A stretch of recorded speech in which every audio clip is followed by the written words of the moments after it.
Good evening and welcome to TC Network. I am Tingday Team Ho Kip bringing you today's news. Today's top headlines include Kuki MLA skips Manipur Assembly session.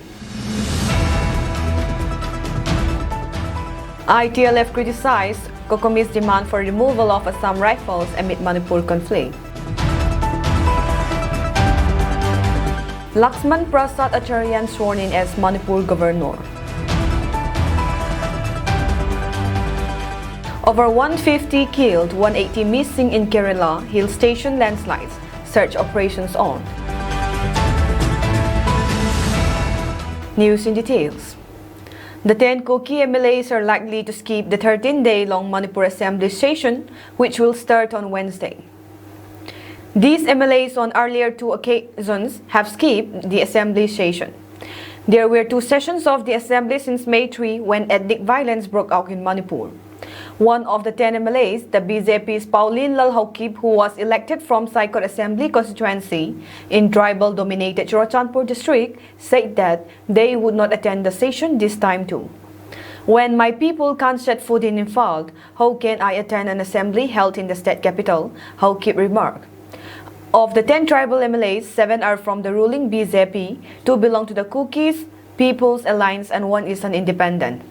The 10 tribal MLAs belonging to the Kuki are demanding a separate administration or a union territory for tribals in Manipur.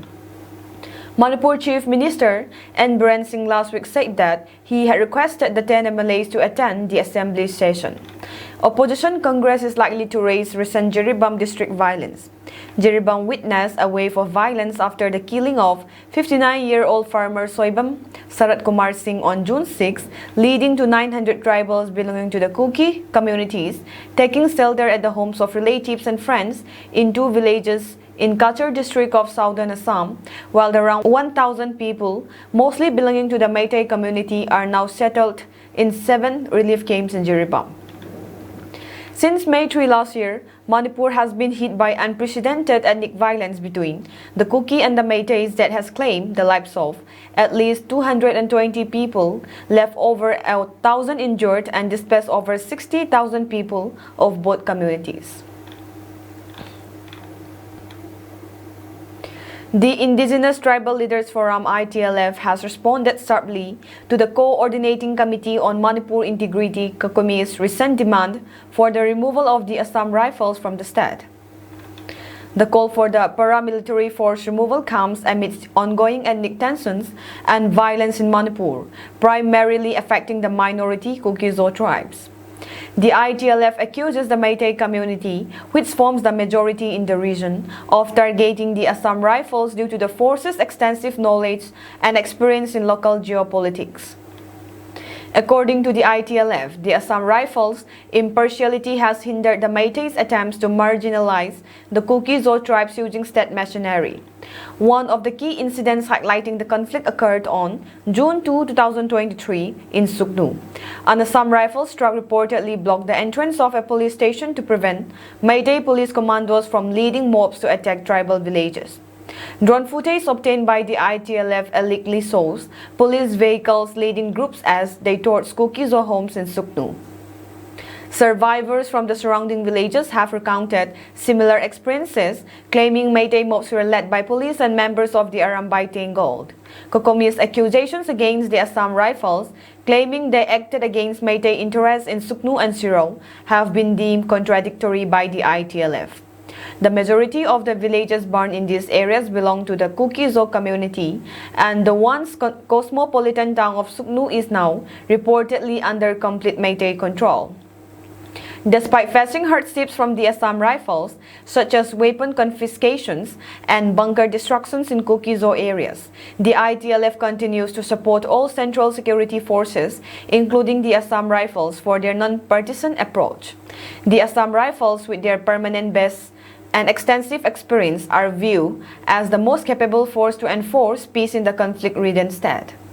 The ITLF also criticized the Manipur police, particularly the commandos, for allegedly supporting the Meitei community and acting against the Kuki-Zo tribes. The organization urged the Union government to disregard Kokomi's demands, accusing the Meitei community of seeking to control the deployment of central security forces after already dominating state institutions. The ITLF further condemned the tactic of using Meitei women to obstruct security forces while men engaged in the destruction of tribal villages. They called on the central government to recognize and address the biased actions of the state government and its police forces in the ongoing conflict. The untimely decision to replace some Assam rifle units in the hill area with the CRPF could be a wasted and costly decision taken by the concerned department. The Assam Rifles, after years of effort and dedication, won the hearts and minds of the Hill people, which resulted in mutual respect and peaceful coexistence. The Kokomi and its cohorts could not bear to contain this mutual understanding and put up all possible allegations to Assam Rifles. It is lamentable that the concerned agencies act according to their crave and desire. Considering the will and wish of the central government to bring back normalcy, the Assam Rifles and the public give their best efforts to attain. As a result, almost 10 months have gone by where not a single firefight occurs from both sides. This is just one outcome of the trust and commitment between the Assam Rifles and the public. The cognitive institution of the government and the concerned department has a valid perspective to appreciate this outcome. The decision of replacing the Assam Rifles unit with CRPF is an absurdity and is against the will of the local population. The government needs to rethink this decision discreetly and take the opinion of the respective local people and district civil society bodies. In the current scenario, the valley-based civil society has all sorts of political, administrative, and economic power, and their voice could be heard at any matter.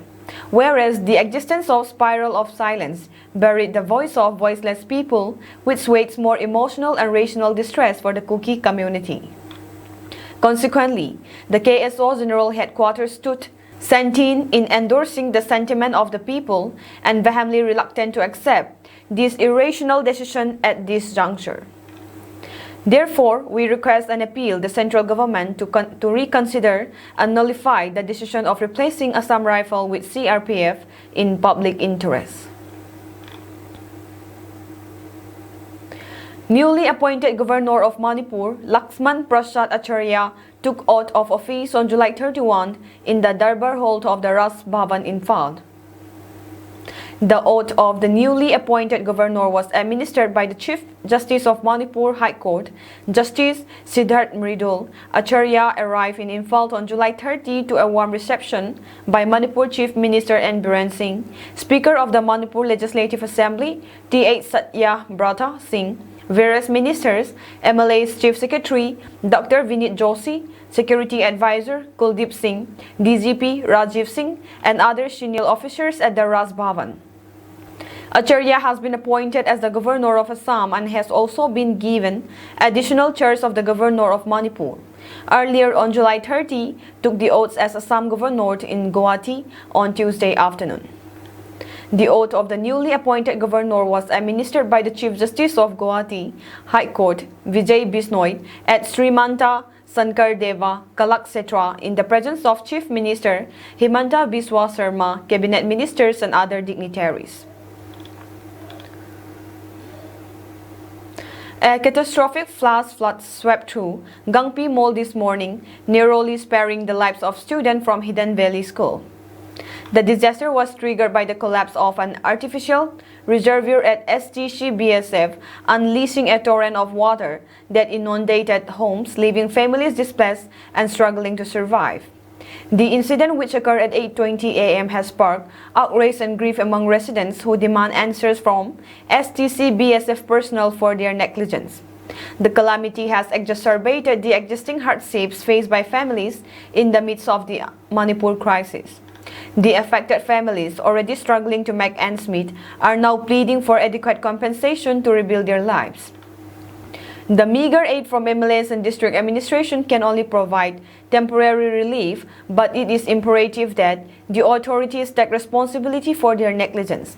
Hidden Valley School may be forced to declare an extended holiday due to the extensive damage to their campus. The community is in a state of shock, with an atmosphere of sorrow and grief palpable. The response from BSF is still awaited, and the victims are still waiting for relief. The people demand accountability and swift action to prevent such disasters in the future.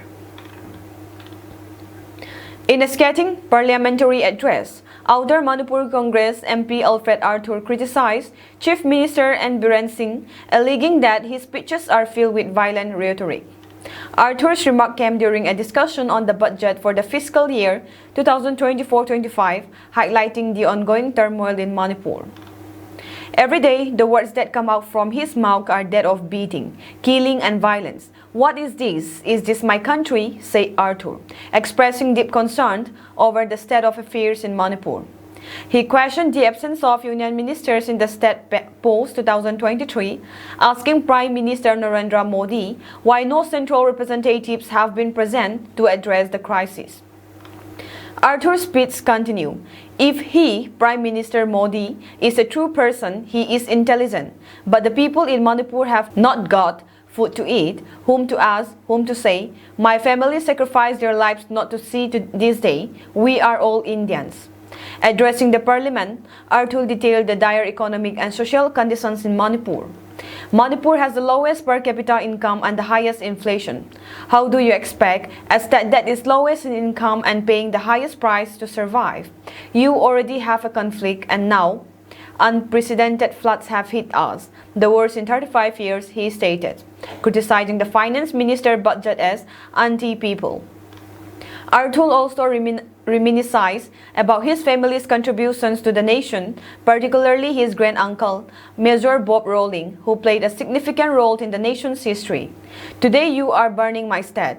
Did he ever think that this nation would let go of his own people, whom he so fondly called his people and his nation? He questioned. He further highlighted the plight of the Manipur people, especially those displaced by the conflict. Can you not even hear the cries of the women and children who cannot go back to their homes in one state, a small state with a 30 lakh population? My people have borne this conflict for 15 months. Arthur urged the government to replace the Chief Minister N. Biren Singh to restore peace in Manipur. Is it so difficult to replace one man and bring peace to our area? He asked, emphasizing that the NDA government has failed to address the state crisis effectively.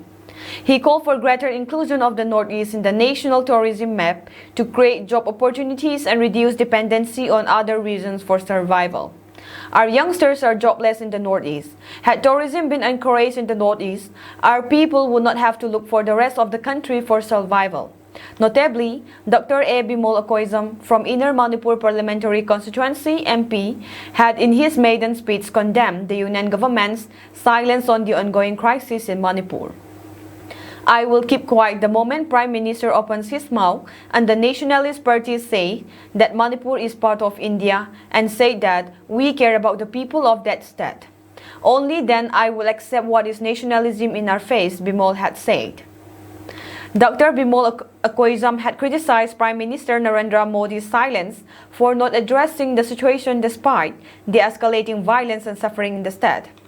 He further criticized the BJP's policies and questions the absence of any meaningful intervention to protect the state's year-long crisis and the suffering of its people.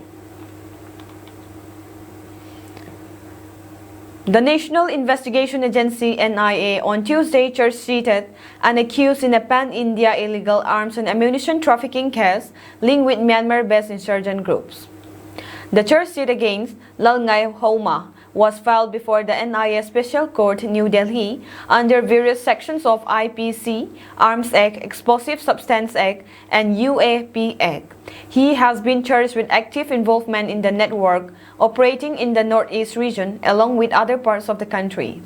NIA has registered the case RC31/2023/NIA/DLI on 26 December 2023 against Lalngai Homa and others on the basis of inputs that some Mizoram-based entities were engaged in the illegal trafficking of arms, ammunition, explosives, etc. in the northeastern region of the country. Investigations by the agency so far have revealed that Lalngai Homa had established strong linkages with Myanmar-based insurgent groups. With their help, he used to receive arms, ammunition, and explosives for supply to various insurgent and criminal groups. Lalngai Homa had also received huge funds through various channels, including his Myanmar-based associates. NIA further found that the accused had established a nexus with licensed arms dealers. He used the nexus to pilferate non-prohibited bore weapons and ammunition, besides trafficking prohibited bore weapons. Further investigation in the case are in progress. Major General Manoj Natarajan, SC, VSM, MD, ECHS, visits ex-serviceman polyclinic situated at headquarters Veng Lamka. Major General Manoj Natarajan today visits the ex-serviceman contributory health scheme ECHS polyclinic at Lamka and was welcomed by the ex-serviceman League Lamka. A number of Veer Naris, widows and ex-servicemen were present at the event. Major General Manoj Natarajan, during his talks with the ex-servicemen in Lamka, said that the Indian government had launched a new scheme for the Army's ex-servicemen known as the Electronic Service e-health assistance and teleconsultation e-Sihat, and further says that this scheme should be benefited by ECHS polyclinic as well. According to the e-Sihat scheme, veteran who lives at least 12 km away from the polyclinic can inquire about their health to the army doctors online, and that the prescribed medicines will be home delivered to the patient's address. In order to implement the new scheme in Manipur, on July 30, 2024, Major General Manoj Natarajan, Managing Director, Central Organization Ex-Servicemen Contributory Health Scheme, had inaugurated the ECHS Polyclinic at Infal. The Lamka Ex-Servicemen League also made a request to Major General Manoj Natarajan during his visit to Lamka ECHS Polyclinic. They said that the ECHS is divided into category A, B, C, D, E, and that Lamka ECHS belongs to the E category when there are more than 5,000 ex-servicemen in Lamka. The Lamka Ex-Servicemen League has asked the measure to upgrade it to C category. They stated the need for 2 officers, 2 doctors, and a psychotherapist, which is enjoyed by the C category and is very much needed by the Lamka ECHS Polyclinic. They also request for the setting up of Ampanel Hospital for the Lamka ex-servicemen besides the polyclinic, stating that this could prevent the reimbursement of medications that were not available in the polyclinic in the past months. The ex-servicemen League also requests for an air ambulance in case of emergency due to the crisis prevailing in the state.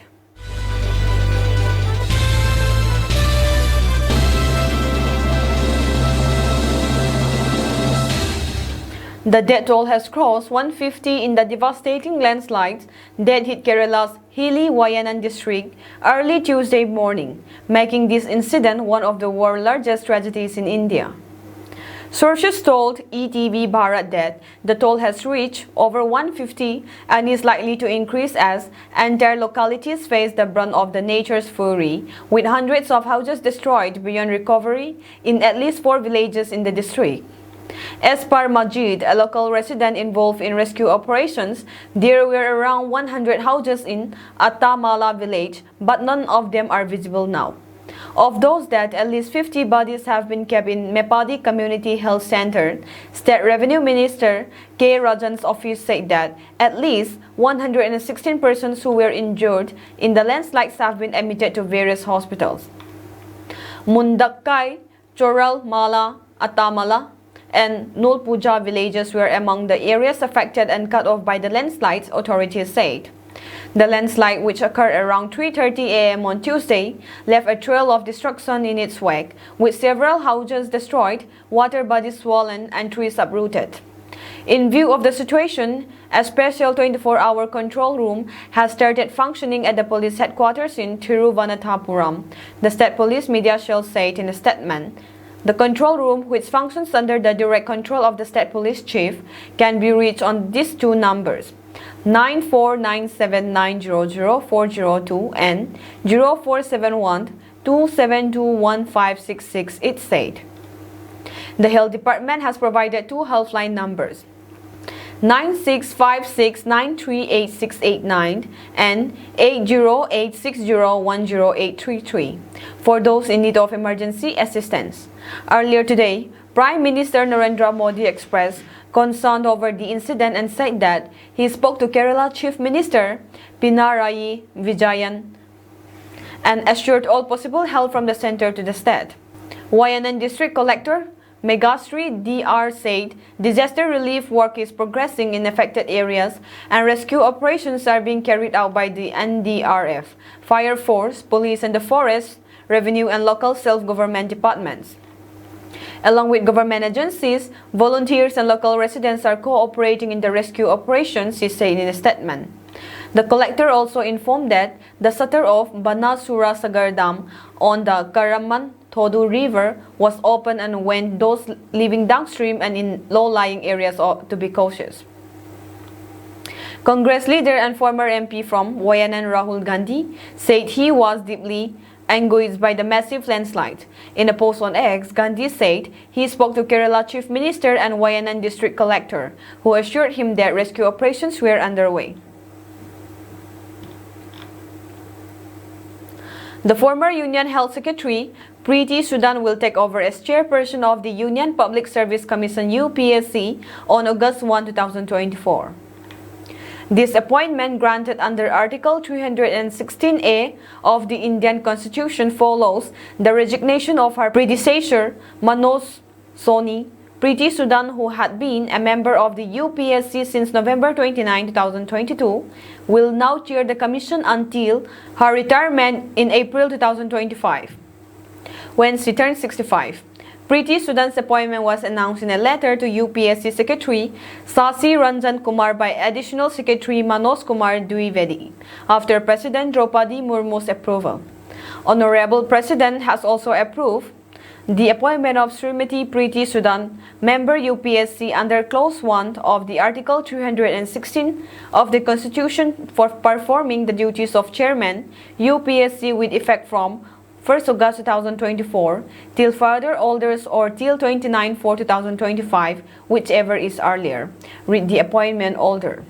Manoj Soni, the departing chairman, had been with the UPSC since 2017, first as a member and subsequently as chairperson from May 16, 2023. His resignation, effective a few days ago, occurred nearly 5 years before the conclusion of his tenure, which was slated to end in 2029. The grounds of his early departure were stated as personal reasons, clearing the stage for Sudan's rise to the top position. Preeti Sudan's career is defined by her wide and diversified roles. As Union Health Secretary, her team concluded in July 2020. According to reports, Preeti Sudan has approximately 37 years of experience in government administration. During her 3-year stint as Health Secretary, she played a critical role in dealing with the COVID-19 pandemic, particularly in the last 6 months. She has also served in the Ministry of Defense and the Ministry of Women and Children Development. Her contributions in her home Garda Andhra Pradesh include positions in finance, planning, disaster management, tourism and agriculture. Preeti Sudan also has international experience, having previously served as a consultant for the World Bank. Taking an aim at Prime Minister Narendra Modi over his proposed Ukraine visit, expected to coincide with the war-torn country's National Day, August 24, Congress Communications in charge Jairam Ramesh on Sunday sought to know whether the Prime Minister would go to the ethnic conflict-hit Manipur state before or after his trip to the European nation. The Chief Minister of Manipur attends the NITI Aayog meeting in New Delhi, presided over by the self-anointed non-biological PM. Then the Manipur CM attends a meeting of BJP CMs and Deputy CMs presided over by the CM deity, Ramesh posted on X, formerly Twitter, sarcastically calling the Prime Minister a deity. The simple question that the people of Manipur are asking is this: did Sri N. Biren Singh meet with Sri Narendra Modi separately, one-on-one, and discuss the situation in Manipur, which started burning on the night of May 3, 2023? Did Sri N. Biren Singh invite Sri Narendra Modi to visit Manipur, either before or after his trip to Ukraine? He added. The Congress has repeatedly criticized the PM Modi for not visiting the state even as it continues to burn due to the conflict involving the Meitei and Kuki communities. PM Modi's BJP governs Manipur. The Ukraine visit, if it takes place, would be the Prime Minister's first to the Volodymyr Zelensky-led country, which was attacked by Russia in February 2022. President Zelensky was among war leaders who congratulated PM Modi after the latter won a third consecutive term in office in June. The Maidan bilateral visits of the PM's third term was to Russia, with Zelensky described as a devastating blow to peace efforts. The West has criticized India for continuing to purchase oil from Russia despite the Ukraine war. Also, India has repeatedly abstained from voting on resolutions against Russia in the United Nations. In a tragic incident early Wednesday morning, 3 minor girls lost their lives in a fire that broke out at a slum in Noida, Sector 8, Uttar Pradesh, police reported. The fire, which occurred around 3 a.m., also resulted in severe burn injuries to their parents. Emergency services swiftly responded to the blaze, initially believed to be caused by an electrical short circuit. District Magistrate Manish Verma confirmed that the fire took place between 3 a.m. and 4 a.m. We were promptly informed and both the police and fire brigade arrived at the scene. A forensic team is currently conducting an investigation, stated Verma. Verma added that the 5 people, including the 3 girls, were in the shanty when the fire erupted. The girls succumbed to their injuries at the hospital. The 3 girls who were sleeping on the bed suffered fatal burn injuries and died in the hospital. Their father, who sustained 60 to 70% burns, has been referred to Safdar-Jung Hospital.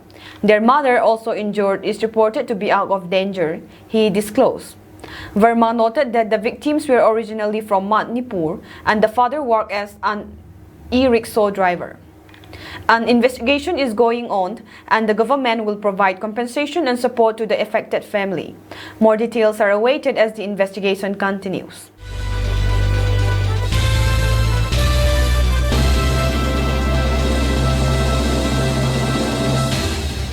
Top Hamas leader Ismail Haniyeh and his bodyguard were killed in an attack that the Palestinian group blamed on Israel. Though Haniyeh was a dead man walking since the Hamas massacre in Israel on October 7 last year, his killing in Tehran is significant. It isn't just a body blow for Hamas, but also a big loss of face for Iran, the archenemy of the Jewish state. Ismail Haniyeh was based in Qatar's capital, Doha. The Arab country funds Hamas and gives shelter to Hamas political leaders. Qatar uses these ties and its oil well to pull this appropriate weight in global geopolitics. Haniyeh was killed when he was visiting Tehran for the inauguration of Iranian President Masoud Pezeshkian. He is also believed to have met Iran's supreme leader Ayatollah Ali Khamenei on Tuesday. Iran and Israel are sworn enemies. Israel has tried to prevent the Shia Islamic country from getting nuclear weapons by disrupting its nuke program, while Iran funds groups like Hamas and Hezbollah to bleed the Jewish nation. A strike within Iran to kill the top political leaders of Hamas is quite an achievement. It will be a big shock not just for Hamas, but also to its main sponsor, Iran. Bloomberg senior editor Bobby Ghost told CNN, "It is a tremendous embarrassment for Iran for Haniyeh to be killed on Iranian soil," added Bobby Ghost. He called it a loss of prestige for Iran. Then Iran has received the message was clear from the emergency meeting of its Supreme National Security Council convened at the residence of Khamenei. Such meetings only take place during extraordinary circumstances, U.S. media reported, citing 2 Iranian officials. Haniyeh, who was briefly the Prime Minister of the Palestinian Authority in 2006, was one of the top political leaders of Hamas. Along with other military leaders like Yahya Sinwar, Israel blamed Haniyeh for the October 7 attack in which Hamas terrorists massacred over 1,000 Israelis and took dozens others as hostages. Though Israel did not claim responsibility for the assassination of Ismail Haniyeh, most fingers point towards its direction.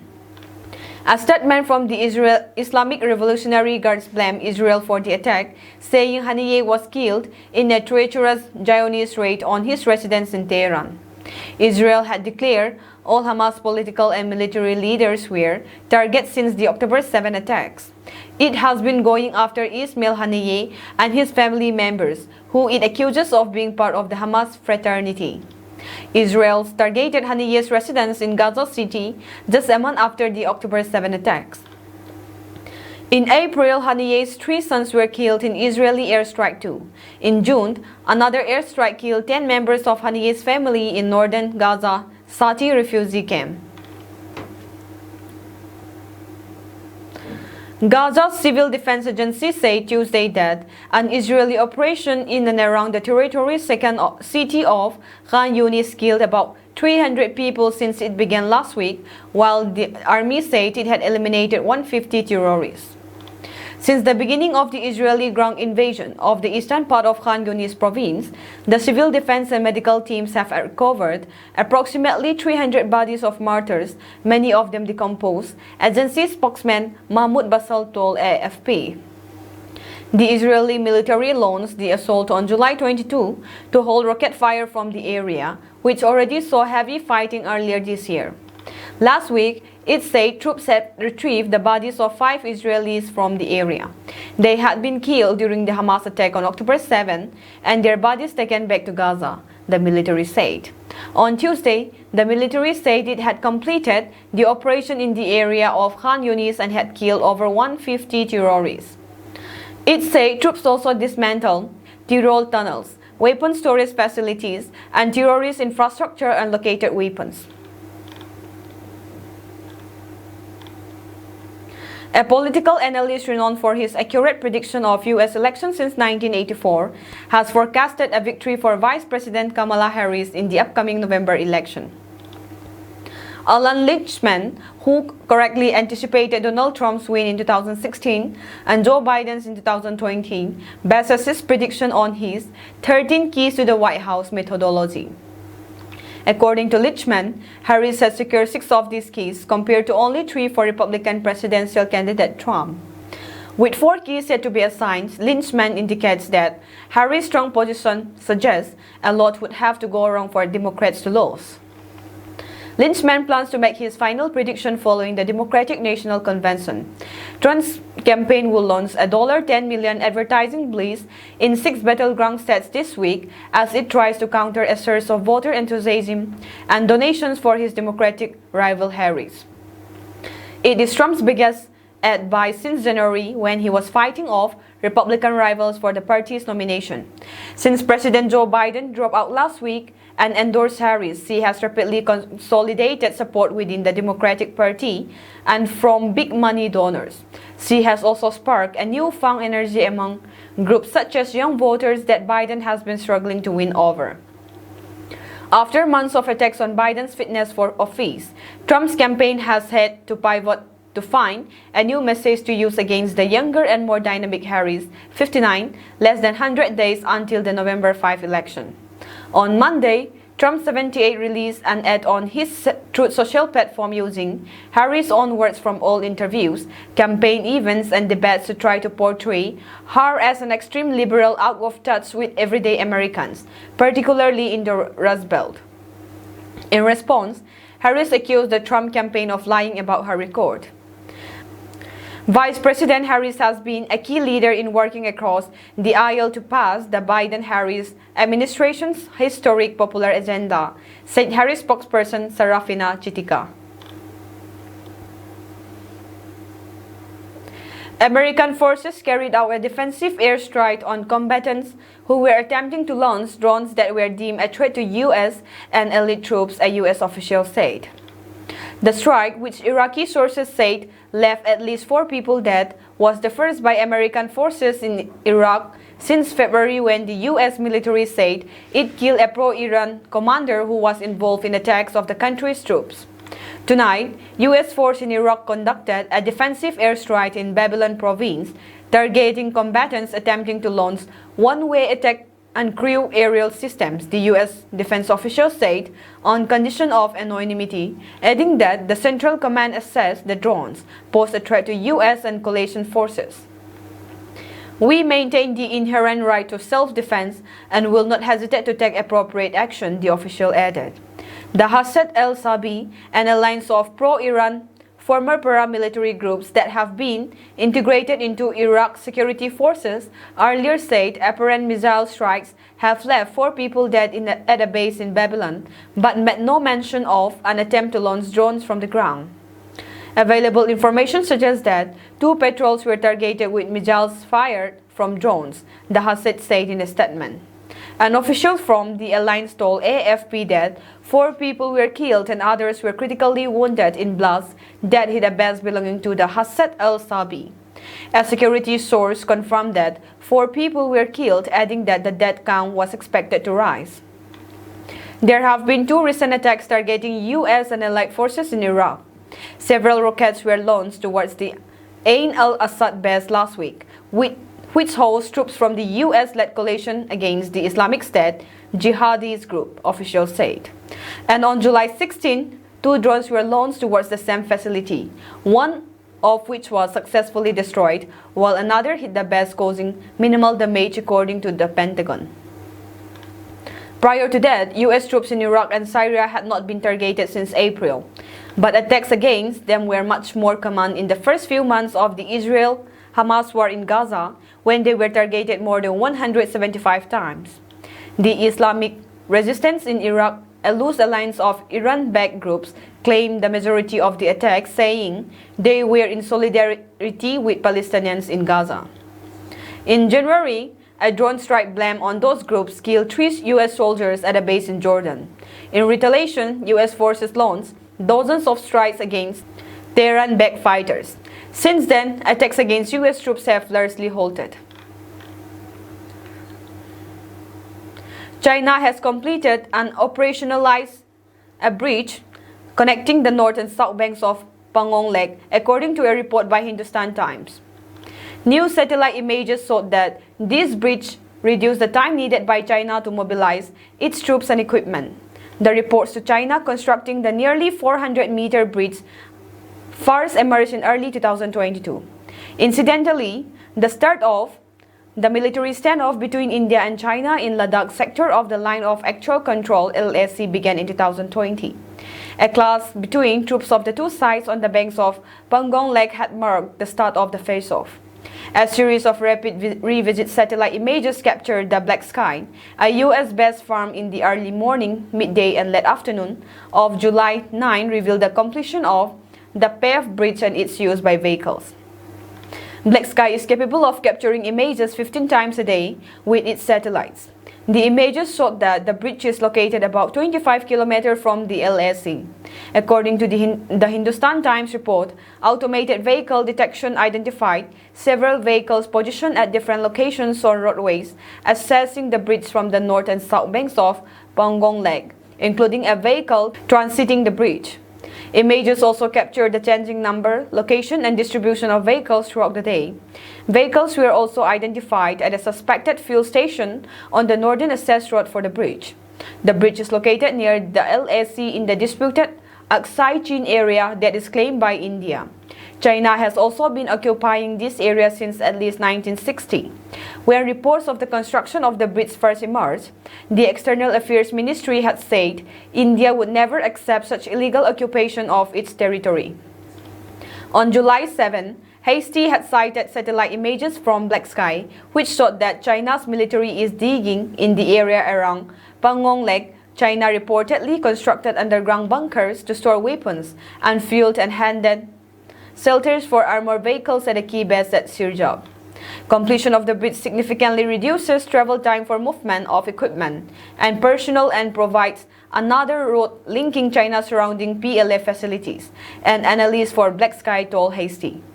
There was no immediate response from Indian officials to the development. However, sources told Hasty that the Indian side has undertaken a wide range of steps to bolster infrastructure and met steps taken by China's PLA. According to experts, such a breach would be a target for Indian airstrikes or artillery in the event of hostilities. However, they also agreed that it gave the Chinese People's Liberation Army several immediate advantages in mobilizing both troops and equipment. That is all for today's news, and have a pleasant evening ahead.